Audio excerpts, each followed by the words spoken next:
Good evening, everybody. This is the Camera Artist Guild Thursday Image Critique, and I am your host, George DeLoache. I'm a portrait artist and photographer's coach here in Los Angeles, California, and I am glad you're here, and I'm glad I'm here. We got some phenomenal images to look at. I really appreciate you guys sending them in. So anyway, let me get into the broadcast, or into the critiquing. Okay. All right, this is Tim Stanford. Great image, Tim. It reminds me of the 70s. When I come through the 70s, I'm a product of that. I had an afro that was huge, you know. I looked like the fly on car wash. And you probably, unless you're an older guy my age, you won't even know what car wash was. But it was a movie, and there was one guy in there with a big afro. But the model looks great. There are several people that mentioned it. I'll mention it again. Sometimes these lights will draw your attention away from the model because they are brighter than the model, specifically the one over here. You may be able to clone that out. I haven't tried it. I wonder if I go to the stamp layer and I just shrink that stamp layer up a little bit. Alt, stamp, and select, and let's go. Well, no. Control Z, back it out. Sample again. There. Alt, sample. Good. Okay. Now she's moved from that side a little bit, and I wonder, the patch tool might work on this. Whoops. That was clumsy. Let's go up here. Let's try the patch tool. It may not work. Patch tool is kind of funny. Sometimes they work and sometimes they don't.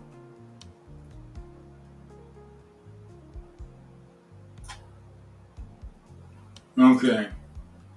Now you've got a little bit of line here and there, so you just want to patch tool around a large enough section that it fades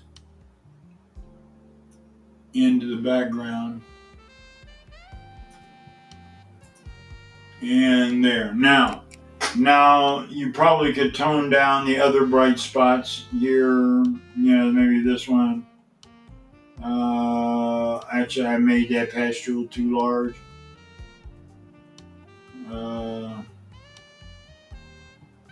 Yep, I made it too large. We'll try it right there. But now, see, all of a sudden, the model itself is really beginning to jump out. Let's see. I'm going to take this patch tool and try. This is great. There we go. Let's try it again. Now. Yeah. Okay. That toned it down a little bit. It didn't eliminate it. We could work at it, but I don't want to eliminate all of them. I want to leave some of it there so that it shines through. But now you're really drawing attention to your model, and she just jumps off the page because the lights are out of the way. So give that a try. You don't have to do it. You can keep it the way it is. You are the creator of the image.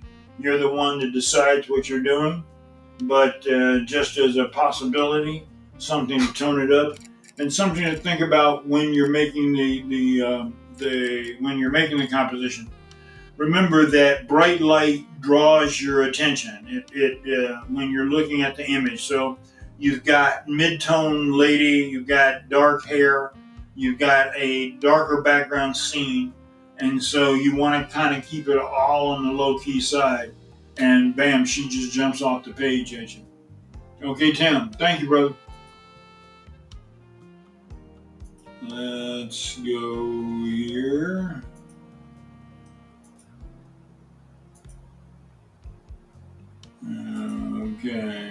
Okay, Keith Davis, Philly. I love this, Keith. Really nicely done. It's a nicely done high key image.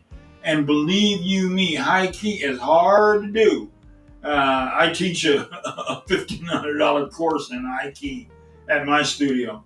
And people, I get people signed up for it all the time because high key is so difficult to pull off. But you come off with it pretty good. And one thing that you did do that so many people make the mistake of trying to do, however you went about it, you left the shadows. You have to have shadows. If you don't have shadows, there's nothing to anchor it to the ground. And it just turns into something floating, which screams fake. This is a high key photograph. And I love the way you edit it. It's very difficult to put everybody in there together, but you pulled it off pretty good. There may be some things that I would change posing wise, but you're not posing models, you're posing a family. And the main thing is that everybody is happy and interacting with one another. You carried it off, man. Congratulations. See, I tell you, you guys are good. And I threw in another Keith Davis, even though I got one from you. I threw in this other one. You're really starting to knock out some of these maternities with interesting posing. You had a couple other couples earlier, but interesting.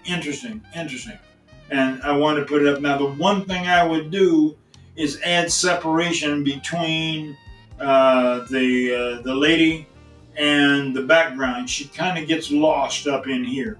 So you really need to add a light into the back area, but not real bright, not almost noticeable, just a little bit lighter than her hair so that you can see where her hair begins and where it stops. And that would bring and add a third dimension to it. Right now you're looking at 2 dimensions, just the 2 of them on one plane. But you would add that little light fade in the background. And if you couldn't hide it behind either one of them, what I do all the time is that I use a boom system in my studio. Now, I've made mine out of 1 3/4, I think it is, water pipe. And they're 10-foot lengths or something like that. And I just screw together a cage. I actually have 2 auto poles, and then I have the water pipe, and I use scaffolding clamps like you use for building a scaffold. You use scaffolding or chain link fencing poles that go on the top of chain link fencing. Any one of those to make kind of a cage where you have a crossbar going across your studio. Then with super clamps, you can clamp a monolight up there with a 7-inch reflector and a grid or barn doors, and it will sit above everybody and point down at the background and give you an interesting little pattern there, especially if you have a really dense grid. So that's just something to think about. And that takes care of that. Let's get the broadcast back around this way. Okay, everybody, let me see. Are there any questions? And we don't see anything. Now, the one bad thing about I'm broadcasting with Restream. I was using vMix and the Facebook Live, and I can read who the comments come from. On Restream, they show the comments, but they don't show who they're from. So I have no idea. So I'm just, hey, everybody. Okay, I hope you got something out of it. If you have any questions, write those questions in.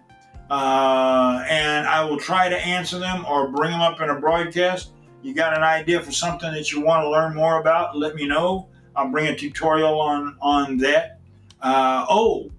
For you guys who are new, if you are watching this broadcast outside of the Camera Artist Guild group page, If you're watching on the business page, or if you're watching on YouTube or one of the other places that it goes out. First, if you're watching on YouTube, smash the like button and share, and even subscribe to my channel so that we can help grow this medium. But come over to Camera Artist Guild Group on Facebook and join the group. Ask to join the group. I'll bring you into the group. Got a couple questions to answer so that I know which direction to take it. Join the group, and then all you have to do is do a post, and then in that post, attach an image to that post. It'll come up in the full feed in the discussion of the group, and other members can share with you and give you their ideas. And then I will pick 5. I actually went more than 5 this time, but that's because I loved every image as well. But I'll go with at least 5 images and do a critique on those. And I'll try to bring a few tips on business and a few tips on photography as well. Let me see what else. Oh yeah, welcome everybody from around the world. We are really broadcasting worldwide now. We got people from all over the world. So Africa, welcome. India, welcome. Asia, welcome. I'm so glad you guys are here. We're getting a strong contingency from Nigeria and Ghana. So welcome.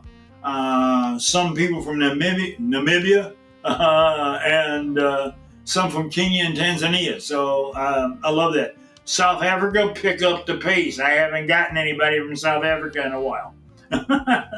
And United States, you guys are falling behind Africa and India. So we need more members from the United States. I don't want to pass those guys up. I don't want to pass you guys up. So do me a favor, let your friends know, other photographers that you have. Go into photography groups and let them know about the broadcast so that they can come on over and we can build, because strength comes with a multitude of people. So anyway, that pretty much covers it for this week. You guys have been wonderful. I really love being able to bring this broadcast to you, and I hope that I have been helpful. That's my whole purpose in life. Let's face it, friends, I am in the 4th quarter of the game. I played 3 quarters of this game. I'm not looking to check out anytime soon, but I've got more time behind me than I do in front of me, and I can't take this knowledge to the grave. Now, when I was a beginning photographer, we didn't tell secrets. We kept those secrets like a magician holds on to his tricks, how he does it. And the only way you learn photography, there was maybe 1 or 2 photography schools around, but not very many at all. I think Rochester, where Kodak was one. I think Brooks had a course. But for the most part, you learned as an apprentice. You went to work for somebody, and they taught you, and then you held that information until you died, unless you found an apprentice that you could pass it on to. Well, I've accumulated over 50 years of photography knowledge, both in business and in photography, and I got no apprentice to pass it on to. So I'm passing it on to my students and on to you guys, and I hope it's helpful. Okay, good enough. We'll see you next week. Thanks.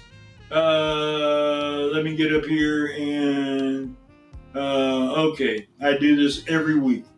I lose the cursor. I can't find it. I got 3 monitors over here. Can't find the cursor. Okay, there we go. We're out of here. I think there's the end.